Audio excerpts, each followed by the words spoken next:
Dans cette vidéo, vous allez voir comment j'ai créé une page web qui permet de générer une voix off à partir de texte, comment j'ai créé une page web pour interagir avec ChatGPT, comment j'ai créé aussi une page web pour retranscrire de l'audio en texte automatiquement, et aussi comment j'ai créé des extensions Chrome sans être développeur et en n'y connaissant rien en code. Vous allez voir comment faire pareil de votre côté, et c'est plutôt simple. Donc c'est parti. Donc dans cette vidéo, je vais vous faire voir comment j'ai créé ces outils grâce à ChatGPT. Donc je vais déjà vous présenter un peu toutes les pages web que j'ai créées avec, je vais montrer aussi un exemple d'extension Chrome que j'ai créé avec, et je vais vous faire voir un exemple de création en live, vous verrez que c'est pas très compliqué, et que ça ne demande vraiment aucune connaissance. Donc là, déjà la première page web que j'ai créée, c'est une page web qui permet de générer une voix off à partir de texte, donc du text to speech. Donc il y a déjà pas mal de services en ligne qui proposent ce genre de service, mais en fait ce qu'il faut savoir c'est que souvent la majorité des sites qui proposent ça ne génèrent pas eux-mêmes directement le MP3. En fait ils vont se mettre entre le client et le fournisseur. Donc vous allez rentrer votre texte sur le site web, eux ils vont envoyer le texte à une API qui va ensuite leur envoyer le MP3. Donc ils vont prendre leur marge entre deux et faire des prix 2 ou 3 fois plus chers. Donc là créer ce genre d'outil pour nous personnellement ou pour le diffuser peut être assez intéressant. Bien sûr aussi, toutes les pages web que là je vais vous présenter, je vous mettrai un lien pour les télécharger juste dans la description de cette vidéo, donc totalement gratuitement. Donc là, ce que ça demande à l'utilisateur, c'est tout simplement le texte à retranscrire en MP3, la clé API, donc là que j'ai flouté ici pour pas vous la montrer, la région de l'API, ici choisir la langue avec la voix, ensuite la personne a juste à cliquer sur convertir en MP3, ici ça ajoute ça joue le MP3 directement, et on peut le télécharger ici avec le bouton vert. Donc ultra simple. Je vais vous faire voir aussi les autres pages web avant d'aller plus en détail. Donc là, celle-ci c'est déjà une interface que je vous ai déjà fait voir dans une précédente vidéo, mais là je l'ai un peu améliorée. Donc c'est une interface qui permet d'interagir avec ChatGPT 3.5 ou GPT-4. Donc on rentre ici le modèle que l'on souhaite, on rentre notre clé API ici, et ici on peut ajouter un contexte et directement poser nos questions ici. Donc sur l'interface de base, on ne peut pas ajouter de contexte, donc là ça ajoute cet encart-là, et ça se lance vraiment instantanément, donc il n'y a pas besoin d'aller se connecter sur le site web. Là directement il y répond, et je peux aussi copier directement les réponses avec le bouton copier. Troisième chose que j'ai créée, alors là c'est avec l'interface un peu plus sympa, et ici c'est avec l'interface vraiment de base, sans CSS. Donc en gros ça permet d'interagir avec l'API d'OpenAI, donc Whisper, donc c'est une API qui permet de retranscrire un audio en texte. Donc là, par exemple, moi je l'ai fait avec une vidéo YouTube, donc là je vais faire parcourir. Je suis allé sur un site, donc YouTube to MP3, donc j'ai mis le lien de ma vidéo, et ici j'ai directement l'audio de ma vidéo qui sortit en MP3. Donc là, je fais ouvrir, je rentre ma clé API OpenAI, je fais transcribe, là ça prend quelques secondes, dépend de la longueur du MP3, et là il me sort directement tout le texte de ma vidéo. Là, bonjour tout le monde, j'espère que vous allez bien. Donc aujourd'hui, je vais vous présenter un exemple de parrainage que j'ai fait et qui m'a rapporté plus de 900 € de produits gratuits. Donc vous pouvez aller voir sur la vidéo, donc c'est la vidéo justement où je mets le titre 900 € avec du parrainage ou un truc comme ça. Et c'est exactement ce que j'ai dit. Il y a peut-être un ou deux mots qui n'est pas exact dedans, mais ça fonctionne vraiment super bien. Donc ça pourrait être utilisé par la suite pour créer des articles en automatique. Pour les extensions Chrome, on le verra un peu plus tard dans la vidéo. Donc là déjà, comment créer ce genre d'outil ? Donc pour l'exemple, on va essayer de recréer en fait ça, je vais vous faire voir directement en live. Donc là, je vais sur l'API, donc on peut le faire avec GPT 3.5, donc là celui que j'ai fait ici c'est avec GPT 3.5 parce que j'avais plus de crédit pour GPT 4. Alors j'aurais pu le faire aussi avec l'interface que j'ai créée aussi ici, j'y ai pas pensé. Donc GPT 3.5, lui est un peu moins puissant, mais il est beaucoup plus rapide à taper, donc il y a un peu plus de risque d'erreur. Mais par contre GPT 4, lui est vraiment excellent pour générer du code. Donc si vous y avez déjà accès, n'hésitez pas à l'utiliser pour générer ce type de page, ça fonctionnera beaucoup mieux. Mais c'est aussi possible de le faire avec GPT 3.5. Donc ce que je vais lui demander, c'est exactement qu'est-ce que je veux. Donc là, je veux recréer cette page web là, et faire mieux même, niveau visuel. Donc là, il faudra que je lui dise, moi je veux interagir avec une API qui permet de retranscrire un audio en texte. Je veux que l'utilisateur rentre son fichier audio, mettre sa clé API, et clique sur un bouton. Donc là, je vais faire ça. Donc là, je veux créer une page web avec tel type de code, donc je vais mettre avec HTTP, CSS et JavaScript, parce que sinon il peut donner le code aussi en d'autres formats, mais on va nous le préciser. Donc là, je mets ça. Je veux créer une page web avec HTTP, CSS et JavaScript. Elle permet d'interagir avec une API de text-to-speech d'OpenAI. l'utilisateur devra rentrer sa clé API et son fichier audio. Là, vu que cette API est assez récente, je ne sais pas si GPT-4 connaît cette API, même si c'est la même boîte. Donc ce que je peux faire, c'est aller sur le site d'OpenAI, aller dans la documentation, donc là j'ai ici audio, je copie toute la page, voilà, jusqu'ici, et je mets ici, voici la documentation. Et je copie tout. Et là je lance. Donc là il commence à me taper le code, donc on peut voir avec GPT-4 c'est assez lent. Donc là il me dit ça va être le fichier index.html. Donc moi je vais aller ici dans mon dossier, je fais nouveau, document texte, et je mets comme nom index.html. Et ensuite je peux faire clic droit, et là je peux faire ouvrir avec bloc-notes si j'ai pas de logiciel spécial pour ça, ou aussi si vous avez d'autres logiciels, par exemple Notepad++ qui est gratuit, ça ouvre la page ici. Là ça tape tout le code, donc là le HTML est fini, je peux faire copy code, je le rentre ici, je sauvegarde. Ensuite ici il me donne le style.css, donc je vais dans le même dossier. Je crée un nouveau fichier texte, document texte, je renomme style.css, je fais éditer ou modifier. Là je vais mettre tout le code. Et ensuite il me donne un troisième fichier, script.js. Je recrée un fichier texte, je renomme et je modifie. Donc là je sauvegarde tout et je peux lancer directement index.html, donc double-clic dessus. Donc là, voilà ce que ça m'a donné. Donc je peux rentrer ma clé API OpenAI ici, mettre mon fichier MP3. Donc je vais aller tester. Donc là, j'ai mis ma clé API, le MP3, je fais transcrire et on va voir si ça fonctionne. Donc là, ça a bien fonctionné, ça m'a sorti tout le texte ici en dessous. Ça m'a même mis une interface un peu mieux que ce que j'avais précédemment. Donc là, par exemple, ici, celui-ci, je l'avais créé avec ChatGPT 3.5, donc l'interface était un peu moins bien. Là, il m'a sorti une interface un peu mieux. Mais si on a une interface encore mieux, on peut lui demander de modifier l'interface. Donc là, on peut voir, c'est fonctionnel, ça fonctionne. Donc ça, c'est très bien. Quelquefois, ça peut ne pas fonctionner.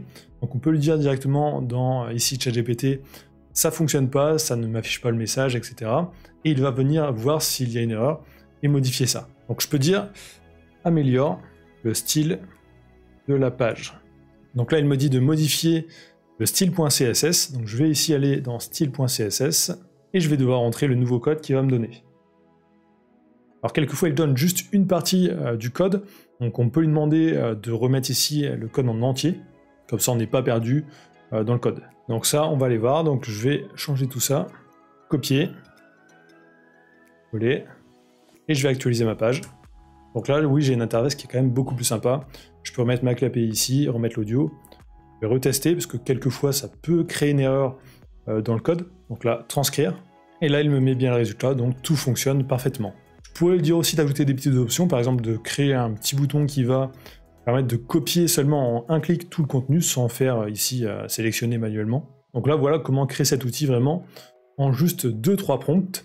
Donc un prompt vraiment qui fonctionnait parfaitement directement dès le départ, un deuxième prompt pour modifier un peu l'apparence, et vraiment ça fonctionne très bien. Quand vous lui demandez des codes et que c'est vraiment long, quelquefois il s'arrête en plein milieu, donc on peut lui dire recrée-moi le code qui s'arrête en plein milieu, par exemple la CSS, et il va redonner le code. Donc vraiment, vous pouvez vous créer des outils comme ça très facilement. Après, il faudrait voir si on peut créer aussi des choses commercialisables. Donc là, par exemple, on pourrait commercialiser la chose si on créait un espace membre avec des crédits que les gens pourraient utiliser, etc., un système de paiement aussi. Ça serait possible de commercialiser ces solutions. Là, c'est un peu plus complexe. Pour l'instant, je n'ai pas testé. Si vous avez déjà fait, n'hésitez pas à me dire dans les commentaires quelles solutions vous avez utilisées pour le faire. J'aimerais bien lancer quelques solutions comme ça, SaaS un peu, avec des API. Donc je suis preneur. Donc maintenant, comment créer aussi une extension Chrome? Donc je vais lancer un nouveau chat, je vais retourner sur GPT-4, et je vais lui demander par exemple de créer une extension pour enregistrer l'écran et créer une capture d'écran vidéo. Donc là j'ai mis, je veux créer une extension Chrome pour faire un enregistrement de l'écran en vidéo. Il doit y avoir un bouton pour lancer l'enregistrement et l'arrêter. La vidéo doit être téléchargée automatiquement à la fin de l'enregistrement. Donc voilà toutes mes instructions, donc là je lance. Donc là il me dit toutes les étapes. Donc là il faut que je crée un dossier avec comme fichier intérieur ces 5 fichiers, donc là je vais devoir le faire. Donc ça il ne le fait pas automatiquement malheureusement. Là j'ai créé un dossier, je crée un document texte, que je renomme manifeste.json. Ensuite je vais créer tous les fichiers directement. Donc là, j'ai créé les 5 fichiers. Ensuite, il me dit à chaque fois qu'est-ce que je dois mettre dans ce fichier. Donc là, dans manifeste, je vais copier ce code. Par contre, là, pour le dernier fichier background.js, on peut voir la réponse a été coupée en plein milieu. Donc je vais lui dire redonne le background.js. Ensuite, on peut voir qu'il m'avait dit aussi ici qu'il fallait que j'ajoute un fichier icon.png. Alors lui, il ne peut pas générer de .png, donc c'est à moi de l'ajouter. En fait, on est obligé, pour créer des extensions Chrome, d'ajouter un icône à l'extension. Là, je mets une image, donc c'est l'image du logo YouTube. Et je vais mettre icône.png. Donc ça, vraiment, les instructions sont vraiment très claires pour les débutants. Sans y connaître rien du tout, on peut en créer du coup. Ensuite, on se met en mode développeur ici dans Chrome. Charger l'extension non impactée. Je choisis mon dossier ici, je fais sélectionner un dossier. Et là, il m'ajoute ici. Donc là, j'ai un petit message parce que c'est pas une extension impactée, mais c'est pas grave, ça va fonctionner. Ici, je dois bien l'afficher ici, donc enregistreur d'écran. Je vais aller ici sur une page web au hasard. Je clique ici sur mon icône et on va voir si ça fonctionne. Là, démarrer l'enregistrement. Là, ça a l'air de fonctionner parce que j'ai l'icône ici dans mon onglet où il y a ça. Donc là, non, apparemment, ça n'a pas fonctionné parce que quand je reclique ici sur l'icône, ça ne fonctionne pas et ça ne m'a pas téléchargé la vidéo. Donc là, il y a un problème. Donc ça peut arriver. Donc je peux dire, il y a une erreur, rien ne se passe. Donc là, il me dit, je m'excuse pour l'erreur, j'ai identifié un problème de communication entre pop-up et background.js. Voilà comment le résoudre. Donc il peut trouver lui-même ses propres erreurs si on lui dit qu'il a des erreurs. Donc là, il me dit modifier popup.js. Donc là, je copie. Je modifie ici. Donc là, il a ajouté vraiment pas mal de lignes. Ensuite, j'ai un deuxième fichier à modifier, background.js. Donc là, j'ai juste à l'ajouter. Il me dit d'ajouter la fonction. Donc là, c'est pas remplacer tout le fichier. Là, je vais me mettre à la fin. J'ajoute à la fin. Et je dois recharger l'extension. Il me dit ça. Donc je retourne dans l'extension. J'ai ici le petit bouton rafraîchir. Je le fais. Je recharge une page. Démarrer l'enregistrement. Donc là, j'ai bien le bouton arrêter l'enregistrement qui s'est désélectionné, donc je peux cliquer dessus. Et j'ai ici le petit icône bleu qui fait comme si j'enregistrais l'écran. Donc arrêter. J'ai la vidéo qui est téléchargée automatiquement. Et si je clique dessus, on va aller voir ce que ça donne. Donc là, ça m'a bien enregistré toute la page web. Donc ça fonctionne. Alors là, il m'a enregistré vraiment que la page web, mais on pourrait dire qu'on voudrait enregistrer l'écran de tout l'ordinateur. Donc là, je peux dire, je veux enregistrer tout l'écran, pas seulement le site web. Donc là, il me dit, il faut encore modifier un fichier, donc background.js. Là, je copie, je vais recharger l'extension, je recharge ma page, et je vais tester. Donc là, démarrer l'enregistrement. C'est en train d'enregistrer, alors là, j'ai plus le logo ici bleu dans l'onglet, donc ça doit fonctionner. Je fais arrêter l'enregistrement. Donc là, ça ne me télécharge pas la vidéo directement, on dirait. Donc là, on va lui dire qu'il y a un problème. Ah, alors là, c'est parce que peut-être que j'ai oublié ça. Donc il m'avait dit aussi dans le point manifeste, il faut modifier ça, les permissions. Donc ça, je ne l'ai pas fait.